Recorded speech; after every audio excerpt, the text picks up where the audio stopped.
Thank you very much. It's a great pleasure to be here this afternoon to talk about Hong Kong and New York and the juxtaposition of the two. I was in Hong Kong for 15 years, and I'm going to give a little bit of a background to what it's like working and living in Hong Kong. It's a fantastic place, and although Hong Kong has an urban density that is 40% less than New York, it's actually a much more dense place when you look at just the urban areas, because the urban areas are indeed far more built up than the than New York, for instance. And it's the legislation from the government that actually taxes the owner of the land, which is dependent partly on the potential you have to build on that land rather than what you've got on that land. And that actually forces people to maximize and make as much use and benefit of the places that they've got. I thought I'd start with this diagram because what Hong Kong has over New York is that it's young. We build our cities. What this is running along the bottom. You've got a date starting in 1910 and finishing at 1990, and you can see that the development. Thanks. This is the height of buildings, and this is the development of building height and distribution of tall buildings around the world. And what you see is that we had in the States an enormous building boom in the 30s, again in the 70s, but what's happened in the last 10 years is that there has been an enormous building boom in China and indeed also starting in the Middle East.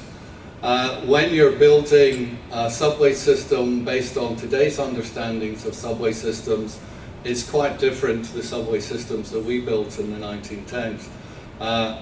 And I've had experience. I was chief engineer on 2nd Avenue subway for a couple of years, and the opportunities to actually build is quite a different approach and a different philosophy. The MTRC works very closely with the government in developing a philosophy and an approach, and they use fairly free use of eminent domain to try and create something that is for the greater good, whereas there is a lot of reluctance to do that in the States. So these are a few of the tall building projects that I worked on when I was based in Hong Kong, and I'm going to talk about a few of them in detail. I love this photograph because it has the first building I worked with and one of the last tall buildings I worked with when I left Hong Kong in 1998 to come and live here.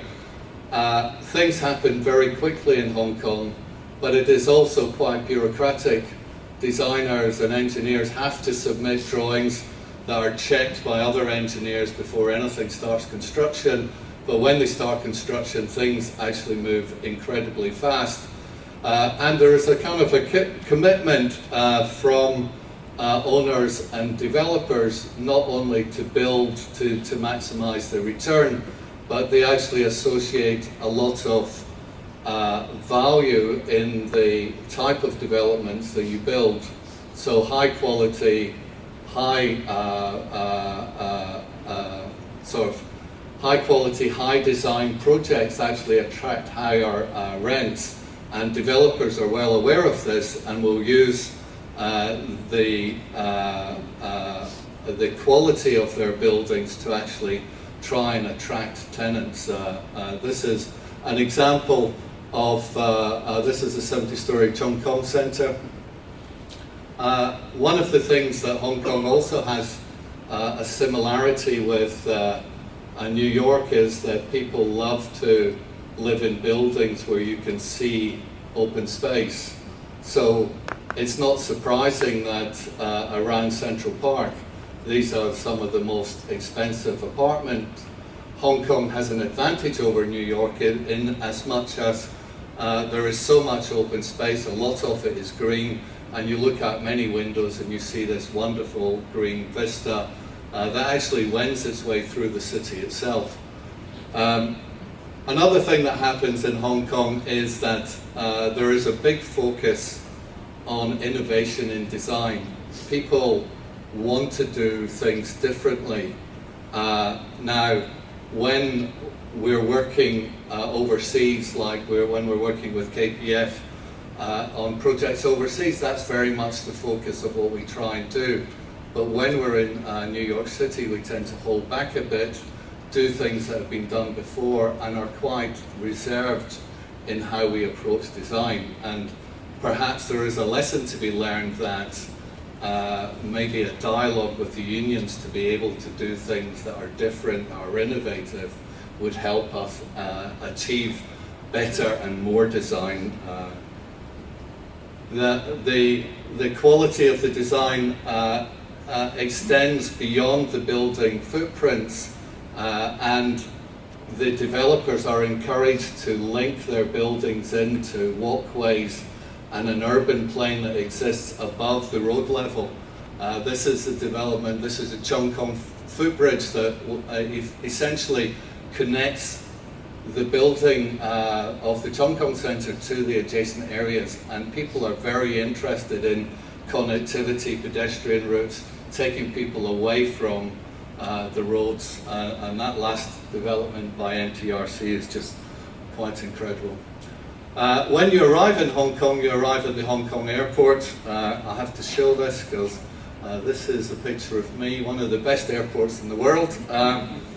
But you go from that airport to this building here, which is in the heart of the city. And this is the vision that MTRC had for a major connection into the heart of Hong Kong. So it's this one-stop ride. You come out, you're in the middle of things, you're in a quality building, and this connects the people in Hong Kong, connects the visitors to Hong Kong, to the airport, and to a feeling that you're actually much part of a much greater thing. And it's very sort of uplifting for you to feel that. And the opportunity we had a few years ago to have the one-seat ride into the heart of Manhattan, in my perspective, was a real missed opportunity, because we are very much an international city. We need this connection to overseas, both to use it and to actually feel that we are connected. This is the Hong Kong Station development. It doesn't look much like a station, as you can see. The development itself has a lot of green space around the perimeter. And what they've done is they've built tall rather than distributing the buildings over a large area. Again, a lot of sort of innovative design went into this building. It's quite remarkable. You've got this great sort of 75-foot clear span window openings at each floor level. And again, you can see this was built actually during the recession in Hong Kong, as Thomas mentioned earlier, and the developer had a long time to try and make sure that the construction went very smoothly. It was 4 days a floor from bottom to top, and what they did was they kept on building jumping the concrete formwork, and then they put the steel in underneath that, so they didn't delay construction at the outrigger floors. Again, it's an integration between trades that would not be possible in New York, but actually made this building very effective, very fast to build. And here you have the KPF development on Kowloon Station. Again, another station that doesn't really look like a station, but people want to be there. People want to live there and work there because these whole areas are very well connected. This is a construction shot. I'm not sure if that's the latest. Paul will take you through some of the planning in a little bit more detail. And it's quite a remarkable and special building. This is a great example of the developments that Thomas was talking about beforehand. This is Chingy Station. It's what they call their second stage development.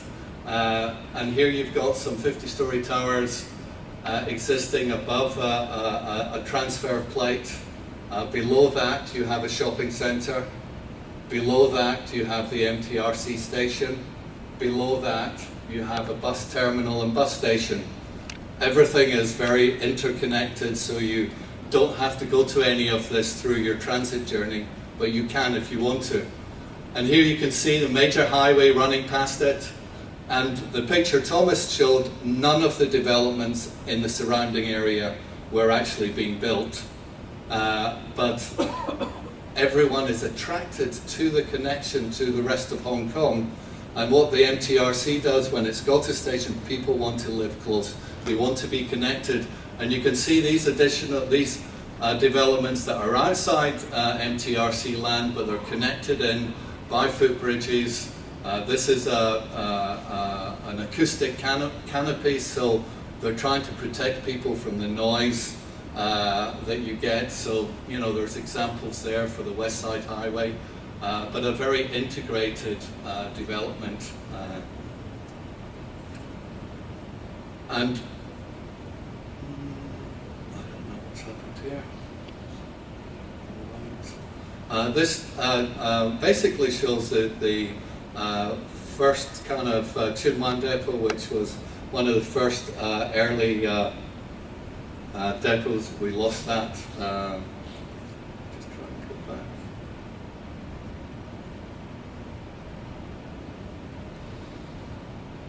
No. This is the Chaiwan depot. This again is the first phase developments where they learned planning and how to create tracks underneath the buildings, but creating this urban plain where everything happened above the rails, above the road systems. But within that and below that, there were facilities, there were shops and shopping centres. And here you can see, I picked this up, the Southeast Kowloon development. Again, it's a massive amount of high-rise buildings, but there is extensive ground plane, extensive facilities for the people that live there, a place to be, a place to live, and I'm sure that the transit connections within that are being thought about. This is a diagram that looks at prefabrication techniques. This is something that we did for the Hong Kong Housing Authority. Again, there is a demand by MTRC, by developers, by the housing authorities to actually look at what you're doing and do something better next time. And this is looking at modular construction, prefabrication of toilet units, lifting everything into place, again to create buildings speedily, effectively, and as part of to create a large number of accommodation units quickly and effectively.